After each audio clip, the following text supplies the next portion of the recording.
Buenas tardes, bienvenidos a esta plática, a esta conferencia sobre símbolos y amuletos en el Antiguo Egipto.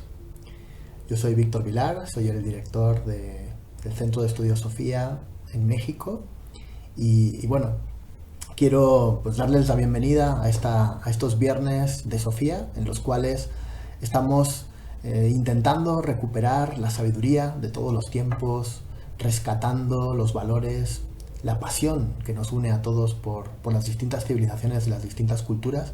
Intentamos hacer un marco en estos viernes para poder compartir con ustedes, con todos nuestros seguidores, los seguidores de las redes sociales de Sofía, pues compartir un poco toda esta pasión que tenemos por la antigüedad.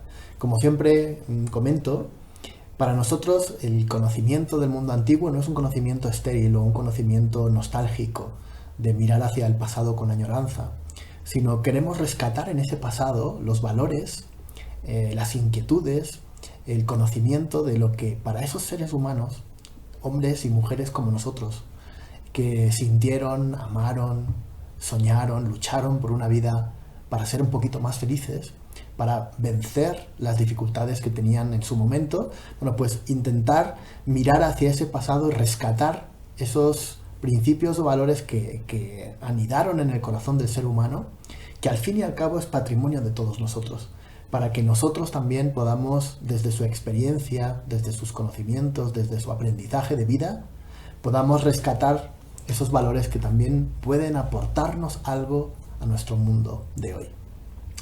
Cuando miramos al otro, cuando comprendemos al otro, cuando buceamos en la historia y en los pueblos y comprendemos al que parece extraño y ajeno a nosotros y nos acercamos a él, eso que en principio parece como distinto, diferente, en realidad uno se puede dar cuenta de que en la esencia hay cosas muy similares y que todos los seres humanos de todos los tiempos hemos buscado en realidad ese sendero de la vida que nos hace un poco más felices, ¿no? Caminar por la vida sintiendo que estamos haciendo algo, que somos útiles a los demás y a la vez que podemos vivir en armonía con todo el mundo que nos rodea. Y bueno, pues este es un poco este principio, ¿no? El objetivo de poder acercarnos a la sabiduría del mundo antiguo. Y bueno, sin más preámbulo, pues iniciamos esta plática, esta conferencia sobre símbolos y amuletos en el Antiguo Egipto. Hablar de Egipto, pues es en realidad hablar de símbolos, ¿no? Si a alguno de ustedes les preguntase, ¿no? Bueno, ¿cuál es el amuleto o el símbolo preferido del Antiguo Egipto? ¿Cuál es el que le viene hacia la cabeza rápidamente? Pues bueno, pueden... probablemente muchos de ustedes dirán el Ang o el Ullad, el Ojo de Horus, o otros muchos, ¿no? Porque hay muchísimos. Y es que sin lugar a dudas, Egipto es la patria del símbolo, es la patria de estas representaciones simbólicas que están grabadas por doquier, ¿no? Nos vamos a encontrar símbolos en paredes, en tumbas, lo encontramos en los mismos muebles o en los utensilios que utilizan. Los mismos utensilios se convierten en símbolos de otras cosas. Vamos a encontrarlo en la escritura, en el jeroglífico. En un sinfín de lugares van a aparecer estos signos que representan un poquito más de lo que se nos muestra. Como les decía, Egipto es la patria del símbolo, ¿no? Muchos de estos signos se han ido estudiando paulatinamente a lo largo de la historia para comprenderlos, qué significan, qué es el contenido que encierran. En una época antigua se pensaba que el mismo idioma egipcio era un idioma simbólico todo él, y que todos los signos que aparecían ahí en realidad guardaban un lenguaje hermético, oculto, de todo un conocimiento muy esotérico. Cuando en 1822 Jean-François Champollion descifró el jeroglífico, se dieron cuenta los egiptólogos de que estos signos no solamente tienen un contenido simbólico, también tienen un contenido fonético. O sea, hay muchos de estos signos que vamos a poder pronunciarlos, que es como si fuera una letra de un alfabeto, nos permiten relacionarnos con un sonido sin ningún tipo de significación.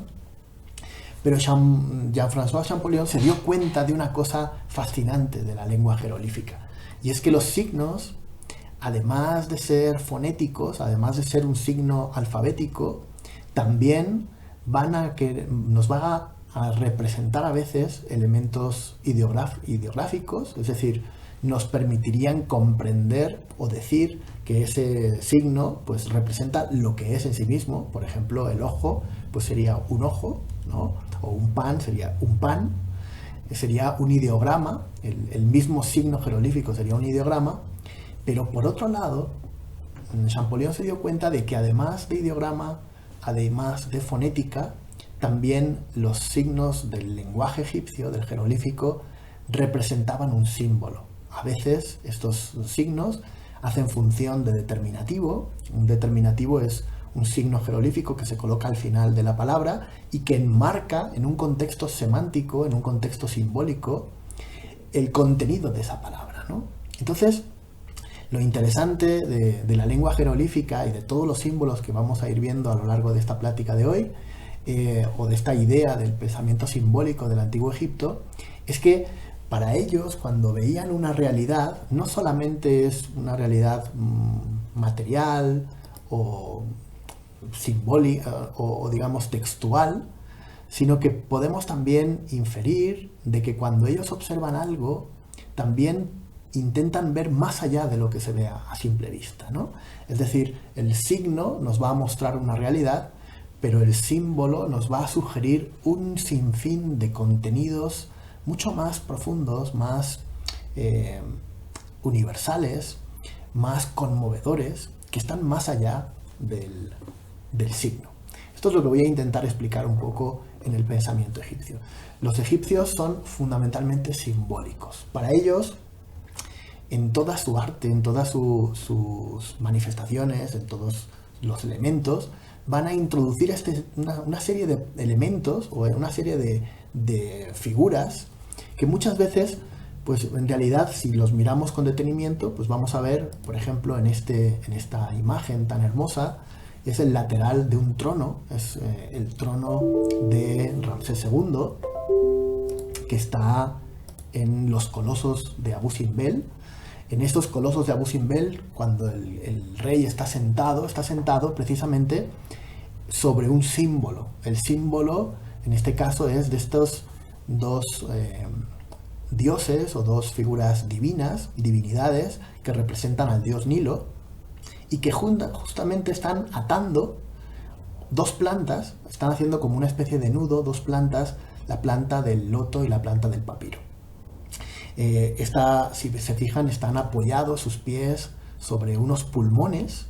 Aquí tenemos dos pulmones y hay una tráquea sobre la que se anuda estas dos plantas, y en la tráquea, sobre la tráquea, al final está el cartucho del nombre del faraón, User Maat Ra Setepen Ra, ¿no? Poderoso, es la justicia de Ra, elegido de Ra. Y bueno, lo que quiero aquí decir es que fíjense que en realidad esto es un signo que lo que podemos interpretar directamente son dos plantas unidas que están atadas, y esto es lo que significa, digamos, la representación de esto, ¿no? Sin embargo, cuando el egipcio veía esta imagen no solamente era un signo que representa la unión del Alto y del Bajo Egipto, sino que representa algo mucho más. Es un sentimiento de unificación de las dos tierras, de armonía, de pacificación, de orden entre el Alto y el Bajo Egipto. El símbolo heráldico del Alto y del Bajo Egipto, el papiro y el loto, aquí unidos en esta especie como de tráquea y de estos pulmones que permiten la respiración, ¿no? Que permiten la tranquilidad, que sería esa imagen también de ese Nilo, ¿no? Que es el que permite la vida, ¿no? El que permite el aliento de vida, el chau, ese viento que recorre el mismo Nilo. El Nilo está uniendo esas dos plantas, ¿no? Fíjense que este signo o este elemento que se conoce con el nombre de Sematawi, la unión de las dos tierras, esté incorporado en el trono del faraón, no es porque sí, no es porque quedase bonito, quedase hermoso, En realidad el rey, en este acto simbólico de sentarse sobre el trono, está también uniendo las dos tierras. O sea, el faraón, simbólicamente, es aquel que garantiza que el Alto y del Bajo Egipto estén unidos. Como ven, lo que para nosotros podría ser simplemente un emblema, ¿no?, o una imagen, un signo, para el pensamiento egipcio es mucho más profundo. Esto es lo que significa el mundo simbólico, ¿no? Los símbolos, como les decía, tienen una fuerza mucho más poderosa que el mismo signo que representan. Aquí tenemos otro símbolo muy importante de la cosmovisión faraónica, que es esa imagen del rey que domina a los enemigos. En prácticamente todos los pilonos de entrada de los templos, en muchos lugares va a aparecer esta imagen iconográfica, esta imagen canónica, que representa el poder justamente de ese faraón, que sosteniendo una maza a lo alto y en la otra mano sosteniendo el cabello de los enemigos, va a representar no solamente esa autoritas que tiene el faraón o el rey a lo largo de la historia, sino que también va a representar el poder que tiene la institución de la realeza para expulsar el mal, para defender a Egipto de todos los enemigos del país, ¿no? Muchas veces, cuando se ha visto esta imagen, se veía como una propaganda del faraón, pero más que eso también tengamos en cuenta que al estar grabados en los pilonos de entrada de los templos, siempre al lado de estas imágenes aparecerá el dios de ese templo, el dios que va a estar presente en ese templo, la divinidad de ese templo. Lo que nos está diciendo también es que el faraón está, digamos, garantizando el orden gracias al poder de ese dios o como ofrenda a ese dios. Nos encontramos que no es solamente una cuestión propagandística o de dar a conocer lo que el faraón o el rey ha querido hacer, sino también a nivel mágico, de poder instaurar una organización, un orden, una ma'at en la tierra. Para el egipcio, cuando veía esto, como les digo, no es solamente la imagen del rey, ¿no? No es un cartel publicitario donde diga lo estoy haciendo bien, sino también es todo un sentido cosmogónico que permite sentirse al egipcio bien porque habita un país cosmizado, habita un país en orden, en armonía, porque está el faraón como mediador con los dioses, como puente entre los seres humanos y los dioses para armonizar la tierra. Vamos a ver muchos símbolos, ¿no? Esta imagen también es muy hermosa. Esto pertenece al libro de los muertos, o lo que sería el libro de la salida a la luz del día, o el libro de la salida del alma a la luz del día. Y esta es la última parte del papiro de Ani, donde encontramos, fíjense, esta montaña. La montaña está representada por estas líneas, ¿no? Estas como franjas repletas de arena, estos puntitos son como arena. Esta es la montaña de Occidente. La montaña de Occidente es el lugar donde van a ser enterrados los difuntos. Aquí, justamente a los pies de esta montaña, tenemos la tumba, ¿no? Y en este caso, esta montaña en realidad es el símbolo de la diosa Hathor. Vemos la representación de la diosa Hathor justamente aquí en forma de vaca, con sus cuernos, con el disco solar. Y en este caso, la montaña es como la gran madre que nos va a dar la bienvenida, nos va a acoger. Es una madre amorosa que va a permitir que el alma del difunto pueda ser transfigurada en un espíritu resplandeciente, ¿no? Es el lugar del cobijo, es el lugar que nos va a abrazar. Es decir, para el egipcio, la imagen del signo o del símbolo no es simplemente una interpretación intelectual, sino que tiene una connotación muy poderosa, un elemento como mágico, un elemento emotivo, un elemento de conexión con una realidad que no solamente es lo que está diciendo, ¿no? Sino que nos sugiere una madre amorosa que nos da la bienvenida. Un poco como esa idea de la gran dama de blanco que nos acogerá cuando uno vaya a fallecer, ¿no? Es esa imagen dual que a veces tenemos de la muerte, ¿no? Como la mujer con una guadaña, ¿no? Esa calavera con una guadaña, o esa dama de blanco que te recoge, ¿no? O como Beatriz con Dante, ¿no? Esa imagen de ese ser luminoso, benéfico, bondadoso, que nos da la bienvenida en el final de nuestra vida.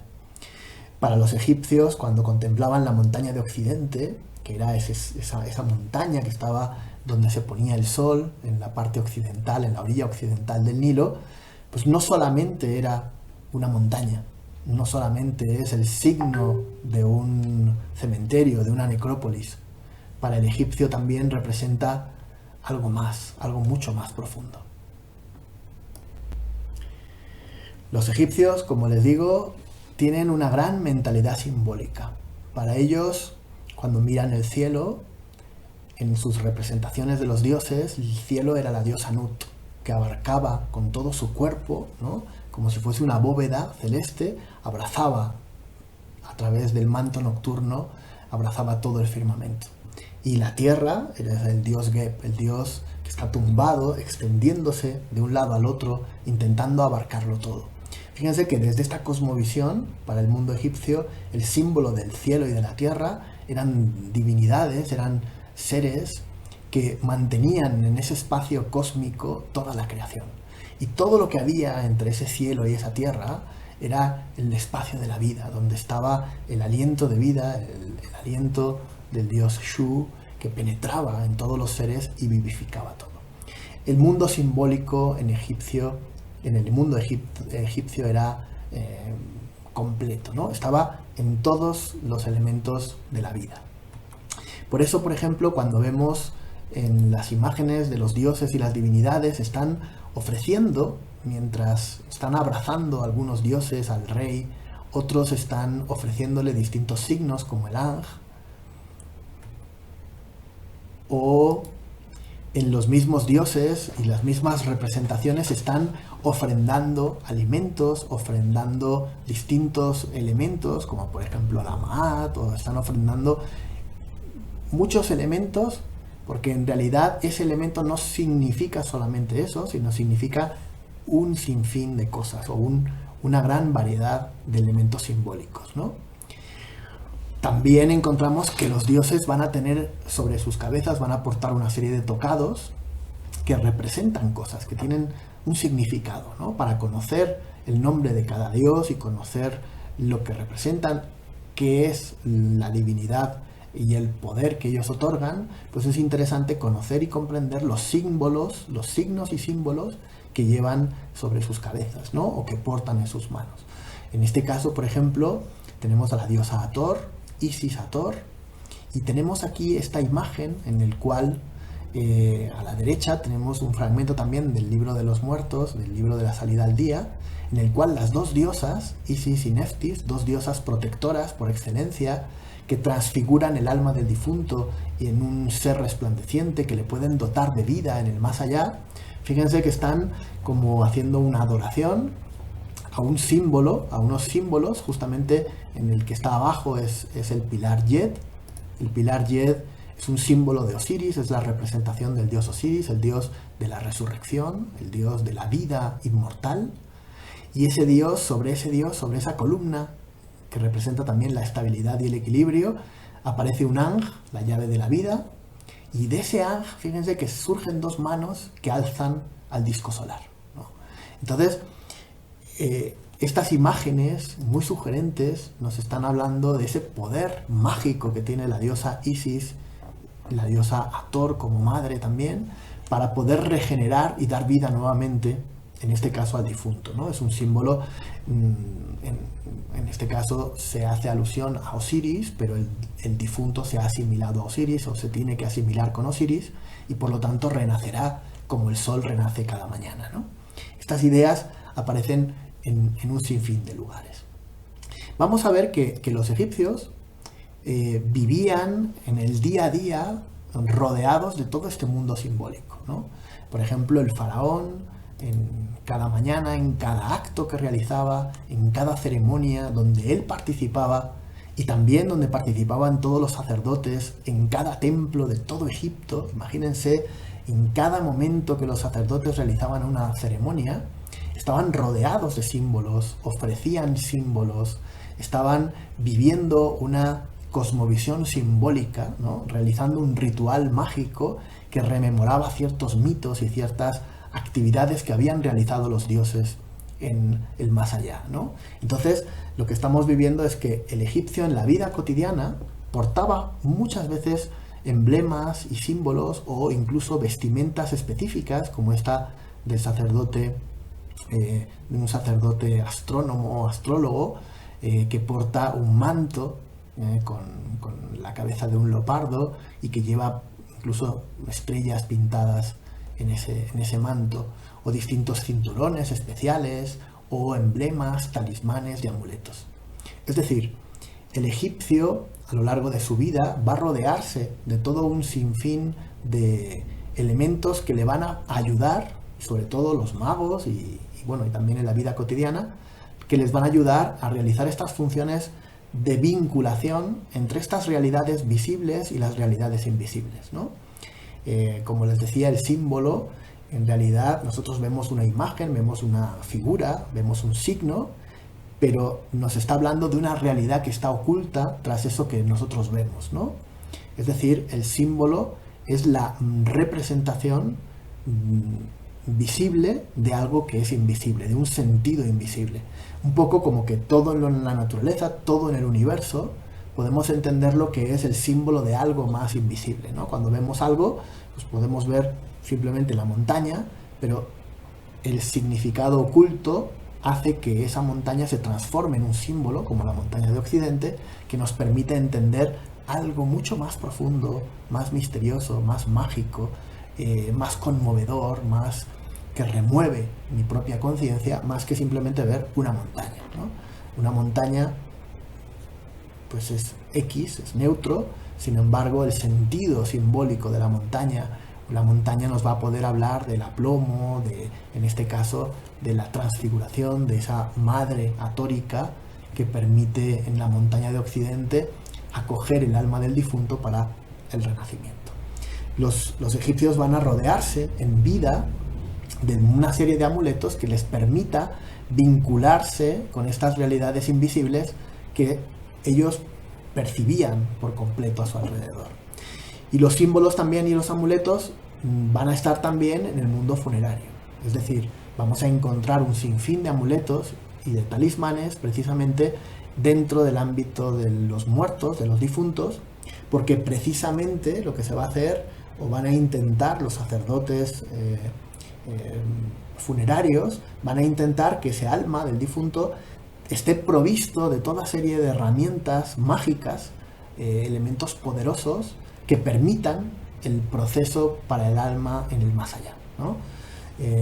Saben que los egipcios, igual que nosotros en la vida es como un gran proceso de aprendizaje, ¿no? Hay una serie de etapas, una serie de circunstancias que nos permiten aprender y valorar distintas cosas y ir desarrollándonos como seres humanos. Pues de la misma forma los egipcios creían que cuando uno entraba en el más allá no terminaba la vida, sino que precisamente tenía que pasar una serie de pruebas, de dificultades, de puertas, para poder al final transfigurarse en un espíritu resplandeciente.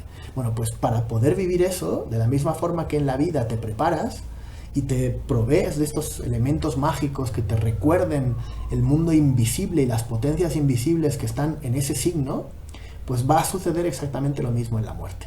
Van a colocar entre los vendajes de la momia, pegados al cuerpo, a veces incluso por encima, ¿no? Con estas especie como de sudarios que se colocan encima de la momia.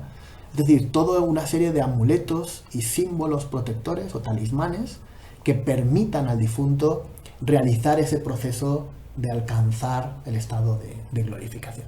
Entonces, los egipcios utilizaron a lo largo de su vida, a lo largo de la historia egipcia, muchísimos amuletos y talismanes, ¿no?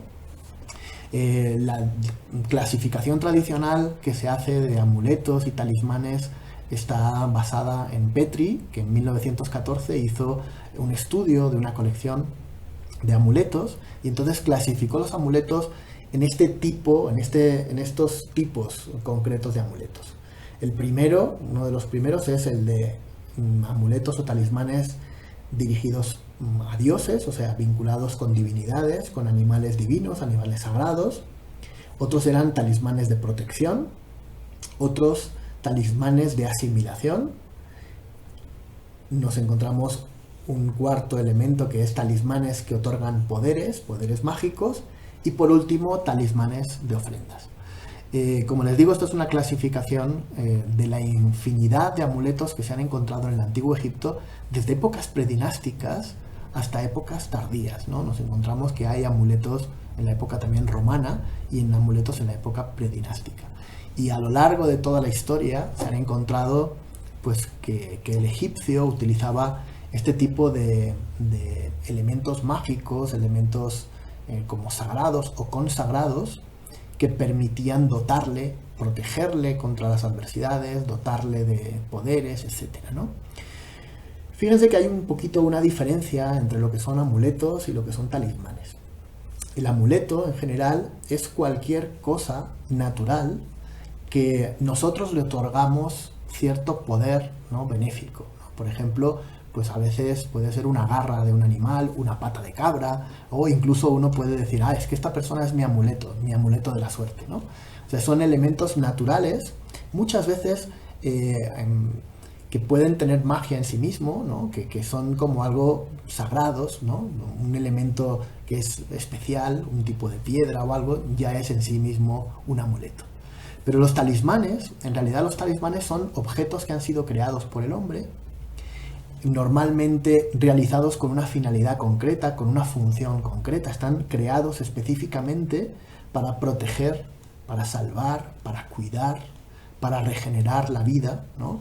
Para cumplir esta función mágica, ¿no? Los talismanes, concretamente, pues son todos este tipo de amuletos o de este tipo de objetos que se colocaban en el difunto, que uno portaba muchas veces en el cuello o portaba en una pulsera o en un anillo. Es decir, son elementos que han sido confeccionados ex professo para que el ser humano pueda tener esa fuerza o esa protección contra los distintos elementos, ya sean nocivos, malignos o talismanes que convoquen fuerzas positivas, ¿no?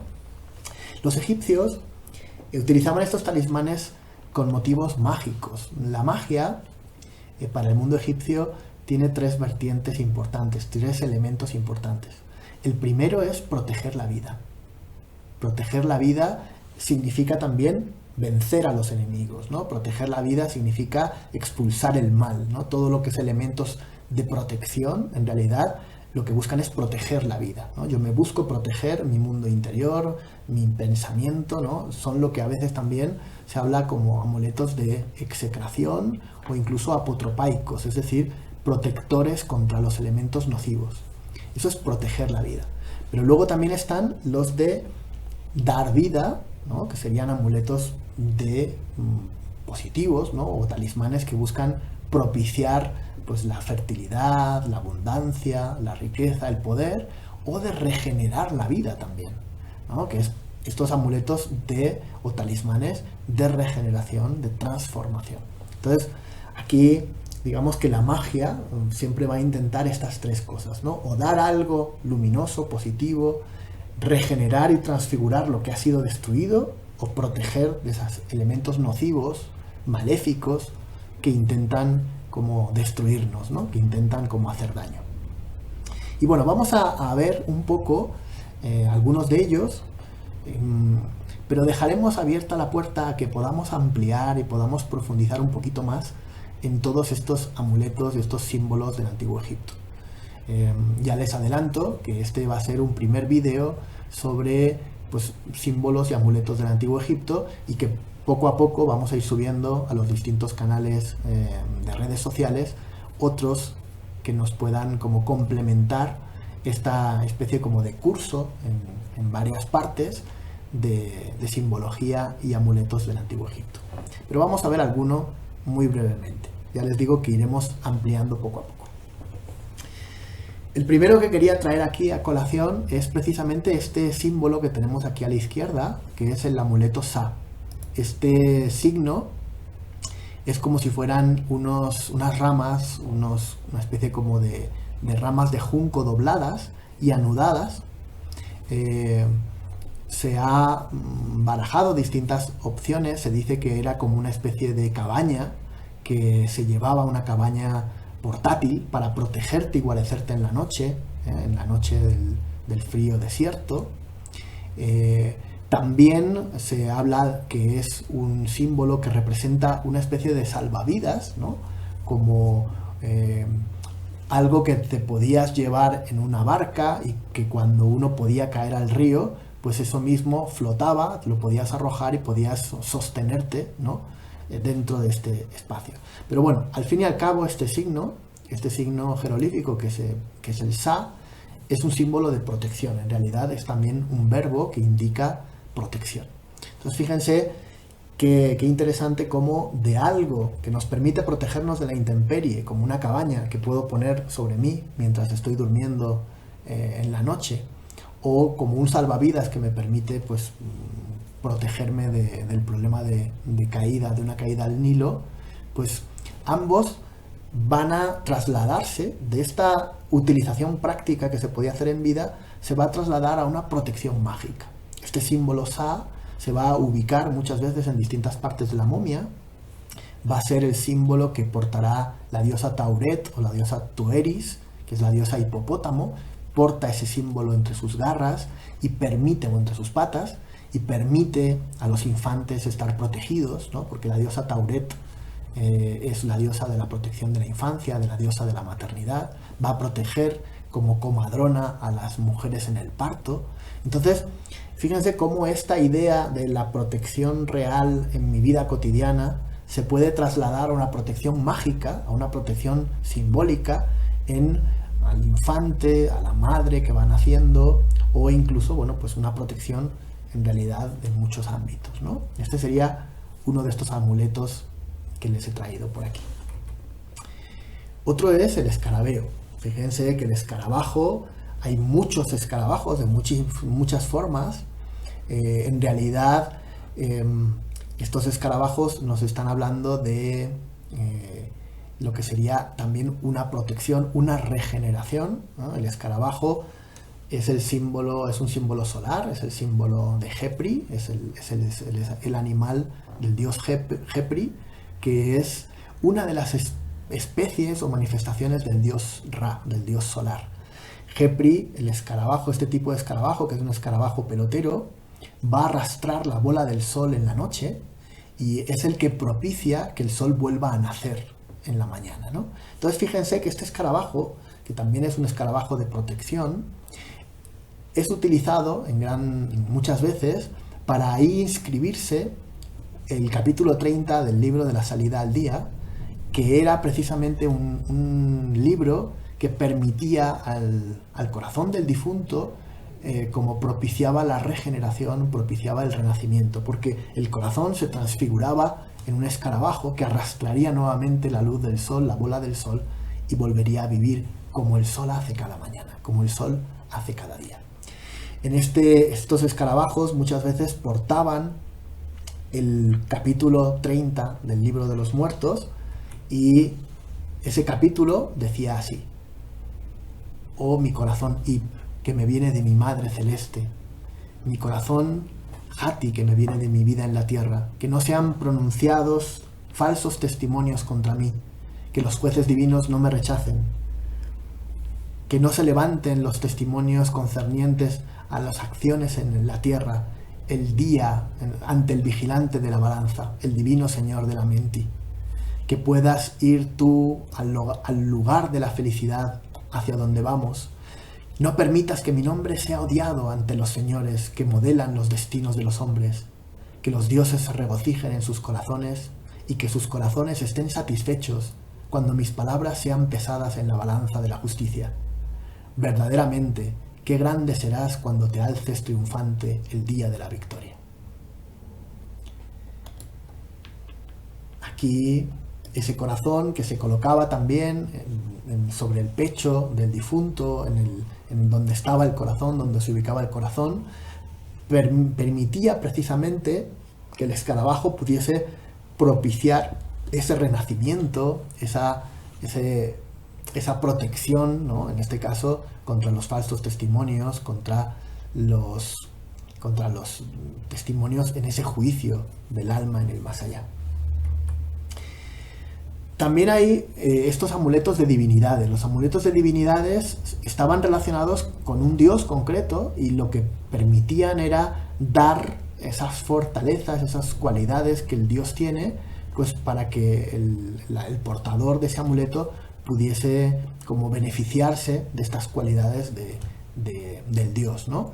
También algunos, los amuletos o talismanes de símiles o de asimilados, muchas veces estaban relacionados, pues por ejemplo, eran como una mano o una pierna, y lo que propiciaban era que esas partes del cuerpo tuvieran salud, estuvieran bien.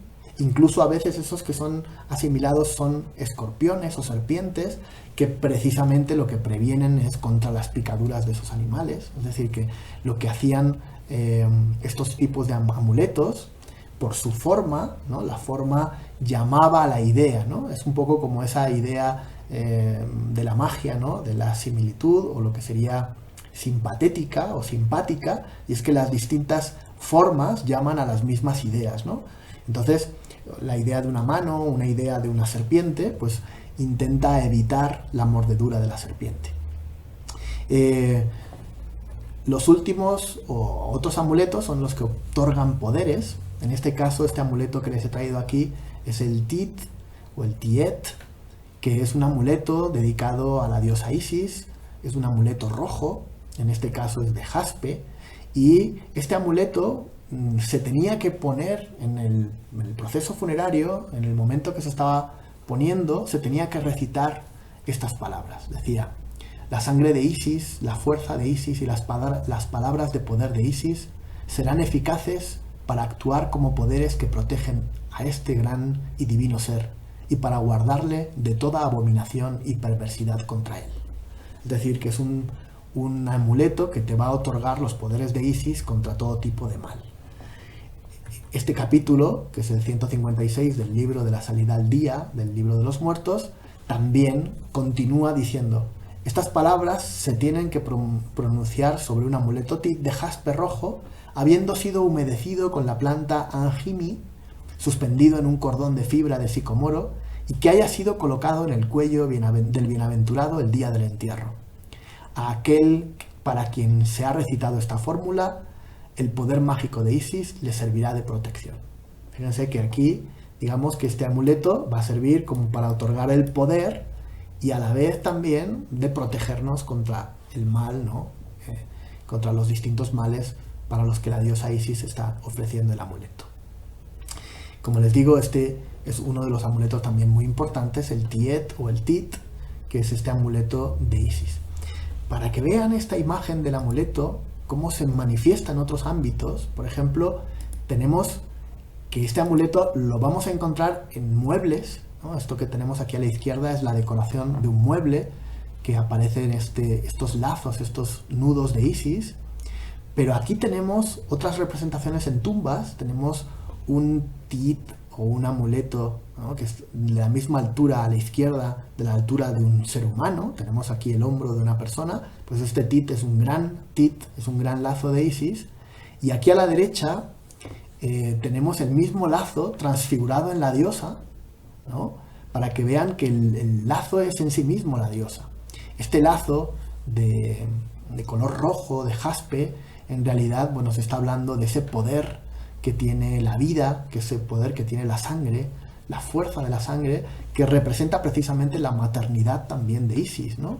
Isis, como gran madre, la madre del mundo, va a dar nacimiento al hijo Horus, al ser divino por excelencia, al rey, y entonces este símbolo de la diosa en realidad es también el símbolo de la procreación, el símbolo de la vida, que se va a perpetuar en el sucesor, ¿no? En el hijo. Aquí tenemos el símbolo de este Tiet transfigurado en la diosa, del cual de sus brazos aparecen pues los mismos Ankhs, ¿no? La misma llave de la vida.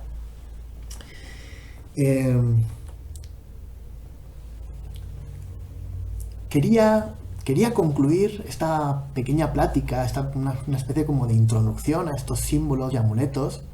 Quería concluir con este símbolo o este amuleto o talismán que corresponde a un pectoral, a uno de los pectorales que el joven rey Tutankamón tenía en en su tumba, ¿no? Como ajuar funerario. En este caso, este escarabajo con el disco solar, en realidad es un escarabajo que está, o este emblema, está diciendo el propio nombre del rey Tutankamón. Aquí tenemos la cesta, esta cesta que significa Neb, señor, Jeper, el escarabajo, con las 3 rayas del plural, Neb Jeper Urra. Neb Jeper Urra era el nombre de Tutankamón, uno de los nombres de Tutankamón. Es el señor de las manifestaciones de Ra. Y aquí, una vez más, vemos esta imagen de cómo los jeroglíficos, los signos, van a representar ya no solamente un sonido, Neb Jeper Urra, ¿no?, sino también un sentido, señor de las transformaciones de Ra. Y todo eso lo que representa tiene un contenido simbólico poderoso y mágico, ¿no? El poder portar este emblema, este pectoral, no solamente estaba recordando a esa persona su propio nombre, sino también el poder simbólico de su propio nombre, ¿no? Recordar que él es una manifestación, o el Señor, que el rey que tiene que intentar plasmar las manifestaciones del dios solar en la tierra, ¿no? Entonces, bueno, pues el pensamiento del mundo egipcio va a estar siempre relacionado con estos elementos simbólicos y mágicos, ¿no? El hombre egipcio vivía dentro de una cosmovisión sagrada, una cosmovisión que le permitía comprender, conocer y contemplar las cosas del mundo no como cosas simplemente que están aquí, sino como representación de algo que no está aquí, que es invisible, pero que tiene una fuerza muy poderosa que ha construido el universo y que lo mantiene y lo perpetúa. Bueno, espero que con esta pequeña introducción sobre los símbolos y los amuletos, pues hayan aprendido alguna cosa, se hayan llevado algo, y les invito a que próximamente pues puedan estar pendientes de las distintas redes sociales, el canal de YouTube de la Fundación Sofía México, del Centro Sofía México. Les voy a dejar aquí abajo el link para que puedan también dar like y puedan suscribirse al canal, para que puedan tener el acceso a estos vídeos que van a ir saliendo poco a poco sobre los distintos amuletos en el mundo egipcio.